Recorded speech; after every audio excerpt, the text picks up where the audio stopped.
No, you trust her. Just All right. practice crash. That's right. Let's go with the health. Omax is out, and D-Live and Maxi, there will be a update on their health later today. Coach, Bill Walton passed. Yeah. You want to see if any words about him? Yeah, when you talk about Bill Walton, UCLA legend, he always talked about the Pac-12 or Pac-10 or Pac-8 as the League of Champions.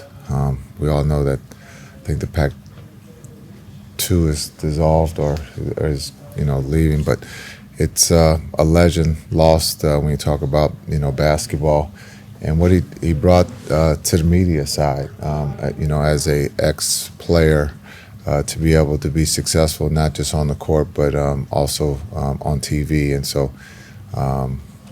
Just understanding that his loss will be missed. The Mavs, the Wolves led for most of the series in terms of percentage. What makes you think that you guys were able to push it back and close all 3 games so far? Well, I think when you have Luka and Kai to be able to lean on at the end, not just offensively but defensively, but just our poise, being able to make the plays at the right time, and they've all been at the end of the game to be able to get stops and then also to be able to get good looks at the offensive end.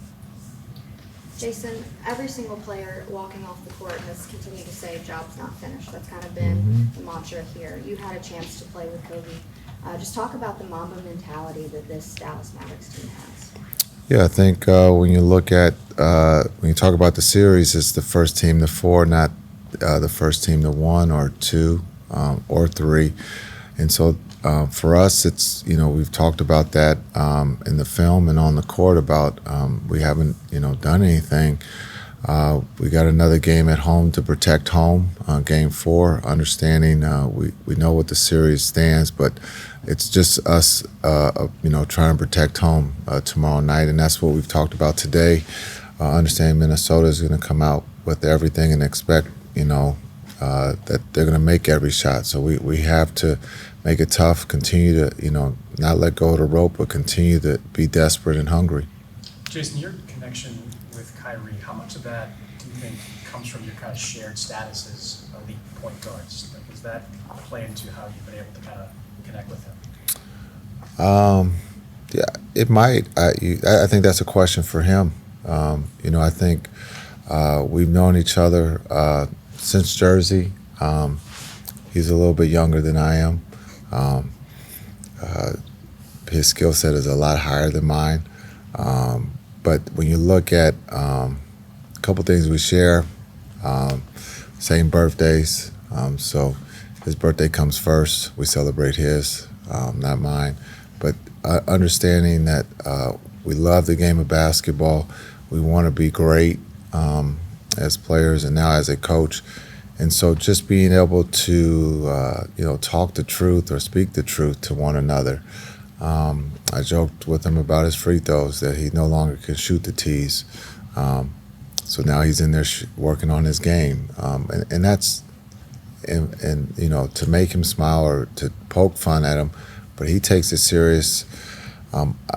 I compliment him for trusting me, because I'm only here to tell him the truth and to try to help him achieve his goals. And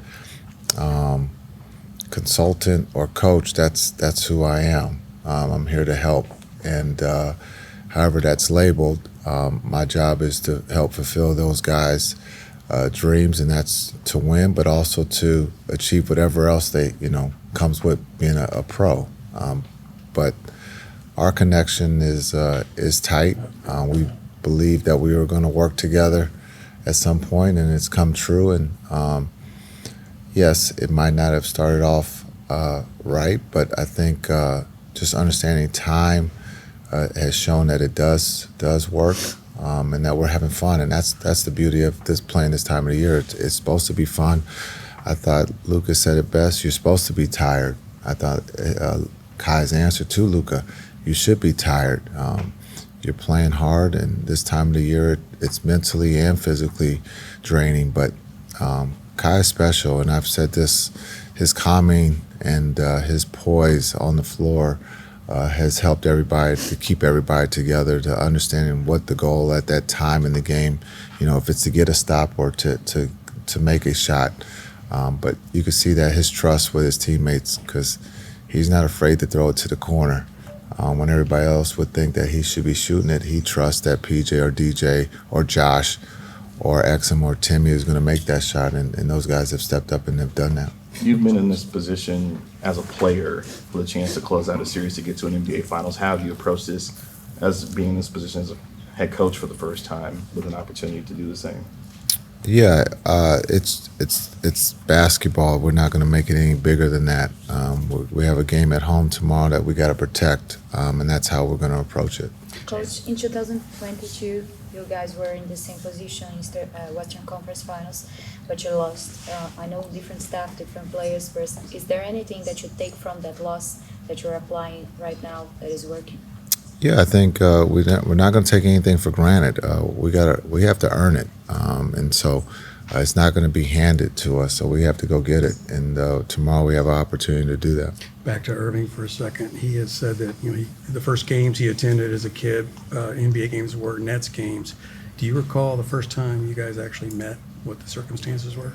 Yeah, he was in high school playing in one of the Nike events, and I got to see him. He was pretty good. Just just the way he carried himself, the way he handled, not just the ball. That's a given. That's just he's gifted with that, and he's worked extremely hard at that. But just the way he carried himself and the way he thought the game and played the game. So was he high school age at that time? Yeah. And did Yeah. you actually talk to him or just watch him? No, I was too big time. Well, so when you finally did meet, You know that's not true. That's just a joke. I know that. Some people will run with that and go, Right. yeah. But when you finally did meet, did he tell you that he idolized you? And Not in that way. But he liked my game, so it was a compliment. And when was that? a long time ago.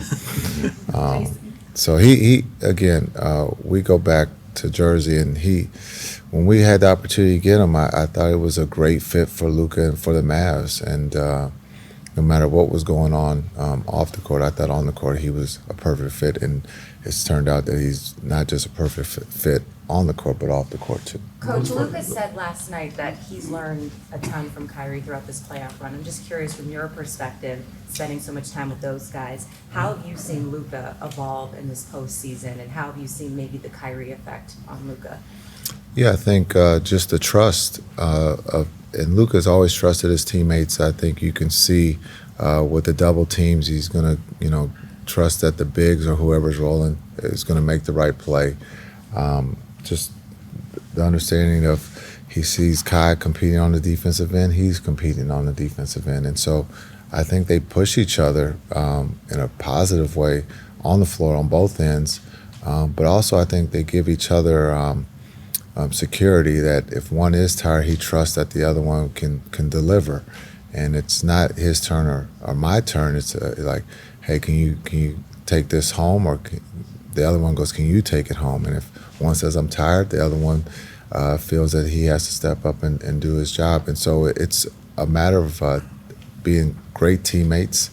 And we've talked about this preseason of we thought that they got to know each other. And again, in Madrid and being Luka's second home, Luka got to show his second home to everybody. And I thought him and Kai hit it off extremely well.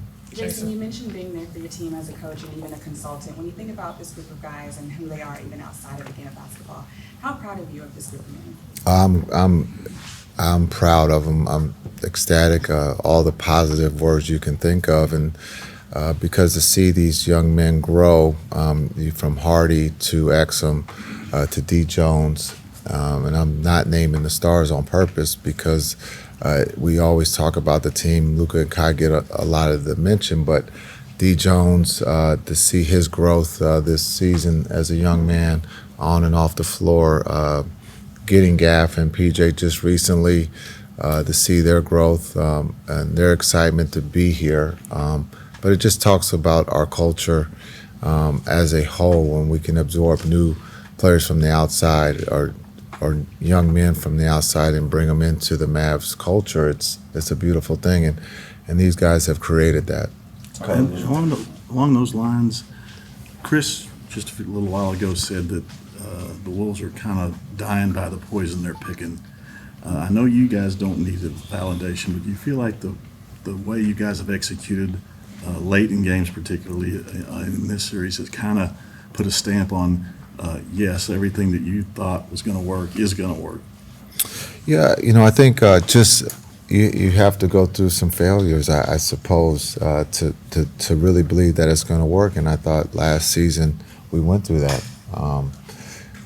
We played tennis or ping pong with the ball late in the game, but we had to go through that to understand. And I think we learned a lot from last season. At the end of games, we weren't very good, but it's okay. I mean, as much as people feel like they should be traded or fired because of failures, it's sometimes sad, but we had to go through it. Maybe Minnesota's going through it now, but for us, we understand what we have to do late game, and we've done that throughout the whole season, winning or losing, being able to trust one another, and right now we trust each other at a high level.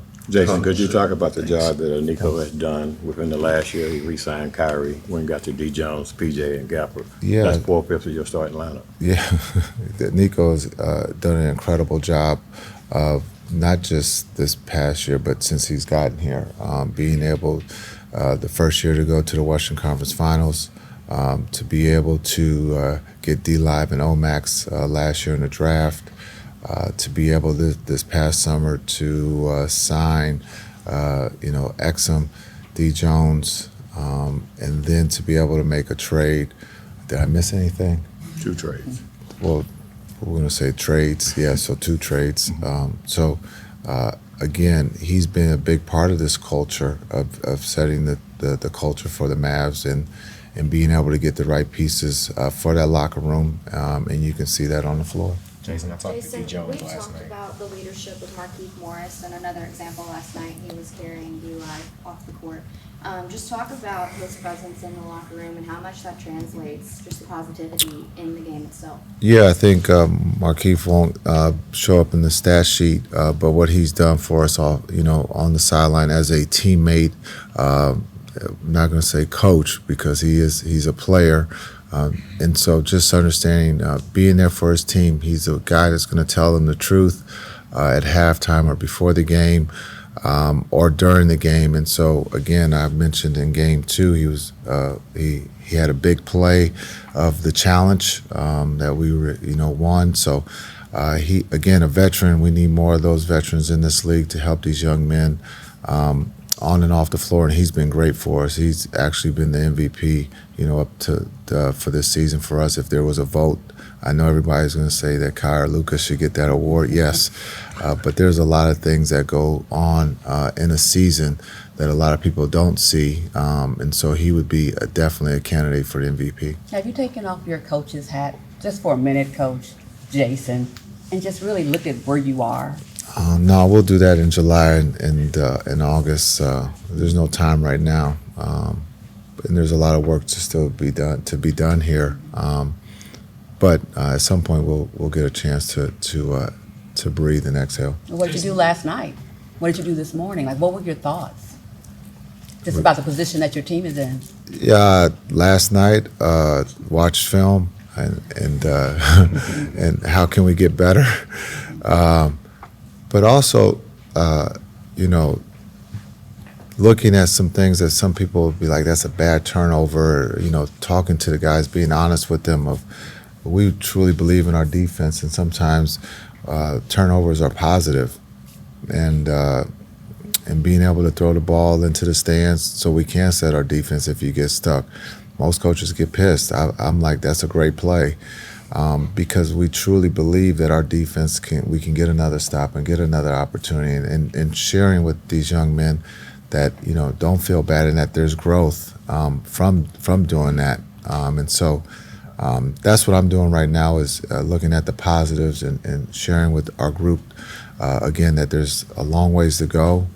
We got another game tomorrow night, and we need that energy, the physicality, and being connected if we want it, to advance. Jason, you mentioned having no concerns about Kyrie on the court. All the off-the-court stuff that's kind of dogged him the last few years. How concerned were you about that? How quickly did you realize that it wasn't going to be an issue here? Yeah, I wasn't concerned about the off-court. I knew Kai, understanding Kai is a young man that you can talk worldly, not just basketball, which is kind of cool if you're into other things. And so just understanding that Kai, has an opinion, and that's what's the beauty of our country is that you have freedom of speech, and he has an opinion on different things. You can agree or disagree. You can agree with his defense or disagree with his offense, or is he the best player? So I wasn't concerned. I truly believe you're seeing Kai, the person here in Dallas, on and off the floor of who he is, and he still will have his opinion of what he thinks. And here with the Mavs, we support that, and we're not here to hold anybody back. We're here to help them be the best young men that they can be, because they are fathers, or future fathers, husbands, and we want them to be the best, not just on the floor, but the best in the community.